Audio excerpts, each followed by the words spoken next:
What's going on, guys? Welcome back to another episode of Sloppy Saturdays. And today we are talking about two different topics on this little mini podcast. We are talking about Brendan Sorsby getting denied from the supplemental draft. This probably, maybe not, will be our last episode on Brendan Sorsby. We'll see as more news comes out. We are also talking about the new eligibility rules in college football as well that I think is great for the future of college football and definitely sets a better precedent. We are talking about both of these. This is actually one of my first sit-down podcasts in about a week. I have been giving you guys a lot of clips from my live streams through TikTok Lives. We talk to a lot of people that call in and debate certain topics. For me personally, it's a good way to give you guys content throughout this month before I get into my legit previews on certain players, certain teams, and my top 10 type of videos, because we're still early in the college football season, but at the same time, we just finished up with all our NFL draft content. So this is kind of a month where the content, you got to be creative on where it comes. And I absolutely love talking to you guys. If you guys want to join my TikTok lives, it's just Sloppy Saturdays on TikTok, and I'll debate any of you guys or just talk about general college football talk. But like I said, today we were talking about Brendan Sorsby getting denied from the supplemental draft, and we were talking about the eligibility rules. I first want to talk about the new eligibility rules because I think this is a great pathway for the new age of college football. Like we said, college football has to touch up on a lot of different things. We saw this year with Trinidad Chambliss' eligibility, but not only that, with Brendan Sorsby, ironically, as we're going to get into him as well. We've seen if you're a player, you just have too much power right now. And if you get the right judge that's a fan of your program, that has ties to your programs, you could basically find a loophole through any case. Now, with these new eligibility rules, I feel like you have to make the rules very black and white where a judge can't find this loophole because they're a fan of your program. We saw with Trinidad Chambliss with medical red shirts and freshman red shirts that he was able to get this extra year. I talked about how much I love this for college football because Trinidad Chambliss was arguably the most exciting player in college football last year. And to see him another year when we didn't get to see this player in a Power 4 conference for more than a year, I think it brings so much to our sport. But at the same time, we could realistically look at this case and say Trinidad Chambliss probably shouldn't have got a 6 year of eligibility. But like we said, with medical red shirts in the past, with freshman red shirts in the past, and also all throughout COVID years, which we are now far removed from, we've seen players get so much eligibility. Now the way college football has it set up is it's 5 and 5, 5 years of eligibility. So this again, if you want to take a redshirt year as a freshman, if you're not ready, or a medical redshirt year, you're going to have 5 years of eligibility no matter what, and just 5 years. The rules, like I said, have to be this black and white because, again, if they aren't and you see multiple examples of waivers, then it's going to get in a tricky scenario where any judge could really push a player through and the player has too much power. But the eligibility starts either when you enroll in college or the academic year after your 19th birthday. So it's 5 years in college football no matter what. And like I said, with eligibility and with other rules, it has to be this black and white because right now the players have too much power in court to get the judge to find the loophole for them that pushes them through, whether it's eligibility or other things like Brendan Sorsby. Again, I think this is a great rule. And when we talk about polishing the edges of college football, again, I love where college football is at with the transfer portal, with the NIL, with how much widened the competitive scale is compared to previous years. But definitely a lot of things need to get touched up. The eligibility was definitely one of them. And I think 5 and 5 is perfect for the athlete and perfect for the NCAA as well to not kind of get screwed over. Again, you have 5 seasons. You don't need more than that. And whether you're, again, not ready as a freshman, whether you're injured, you're going to have pretty much a guaranteed 4 years unless an extreme set of circumstances happen where you're injured multiple years, where you're not ready as a freshman. But 5 years definitely gets to prove your talent on the college football scale. Great move by the NCAA. Again, you can't let these players keep going into court, having too much power and getting away with things that we see they flat out shouldn't get away with. And like I said, I'm so happy to see Trinidad Chambliss in college football. But the fact of the matter is, he probably shouldn't have gotten that 6 year. And again, if this rule came in effect earlier, we may have not seen Trinidad Chambliss this year. Now we're going to get into Brendan Sorsby.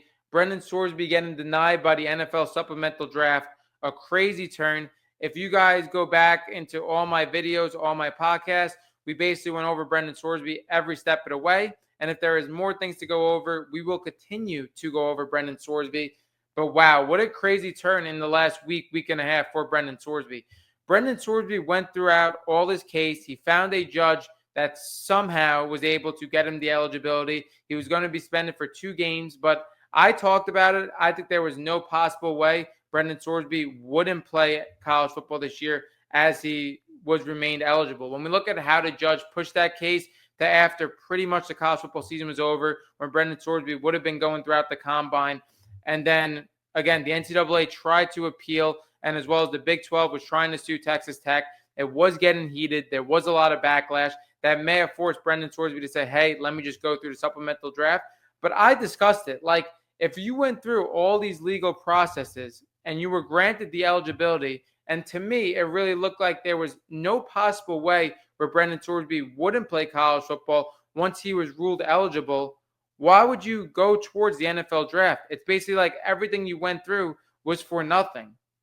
Now, I talked about it. This Brendan Sorsby case has been shocking me every which way, every turn, every news that came out on it. But I thought there was a very small chance that Brendan Sorsby would be denied of a supplemental draft.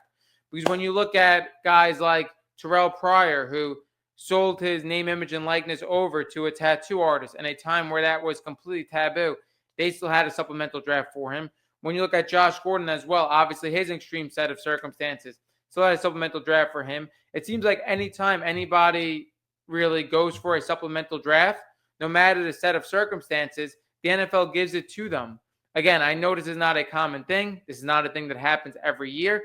But the NFL to turn over and deny Brendan Sorsby, this was 100% the worst thing that could happen for Brendan Sorsby's career. Now, it's still saying that Brendan Sorsby could still challenge his college eligibility. I don't think that's going to really happen either. Because after Brendan Sorsby got the eligibility and then said he wanted to go into the NFL, this makes things so sticky with Texas Tech, the Big 12, to go through this again. I don't necessarily know if that's going to be the case. Now, I talked about this was the worst thing that could have happened for Brendan Sorsby. We talked about this with Trinidad Chambliss' case, and we talked about this with Brendan Sorsby. You could enter the NFL, you could try to go into college football, but the one thing that cannot happen is for you to have a year off of football entirely. And that's what now is looking like is going to happen with Brendan Sorsby. This 100% cannot happen. We see with players in their prime how small this window is and how hard it is to get back in after you take a year off. You cannot take off a year off of live football. And I don't even mean a year off of just playing games in live action. Those live practice reps are also instrumental to your development. Like I said, with Deshaun Watson, with Le'Veon Bell, guys that you could argue were in their prime that took years off, never were able to get back into that window. And that's when they were pretty much fully developed as football players. For a guy like Brendan Sorsby, as he's still developing to take a year off, I think this is massive for him. And when you look at Brendan Sorsby, again, his stock was really high if he was able to go into the supplemental draft this year. We were hearing things from analysts that he was going to go for a second-round pick, a first-round pick, after a really good year out of Cincinnati and to develop within an NFL organization. But now, after taking a year off, and the biggest thing for me in this Brendan Sorsby thing, taking a year off, is the quarterback class that he's entering. Now you're looking at a quarterback class where there are 6 guys that probably have just as much talent as he does and that are going to play a year in college football in really good programs that people are going to see develop throughout the year and are going to be hot at the time. Teams aren't going to be able to want to take the risk on Brendan Sorsby over a lot of these guys. Now, we see how the NFL draft consistently fluctuates, and we see how it isn't a guarantee that those 6 guys are going to be going in the first 2 rounds and are going to have great seasons.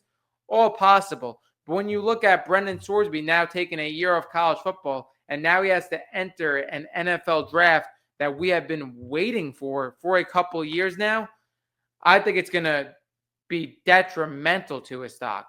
I think when you look at Brendan Sorsby getting bidded with supplemental picks that could have been as early as a second, as early as a first, Now taking a year of college football, having no live action, and competing with 6 guys that have just as much talent as him that have been playing football all year, and NFL scouts and NFL GMs have been looking at all year, play great in great situations.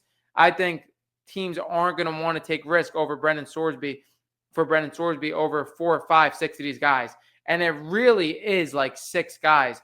When you look at Arch Manning, Julian Sayin, Dante Moore, Trinidad Chambliss, CJ Carr, Darian Mensah, those are all guys that I believe could be franchise quarterbacks, all guys that I believe are going to be playing in great situations this year, and all guys that I believe are going to further their development, where Brendan Sorsby's development could definitely be hindered with a year off college football, a year off live action.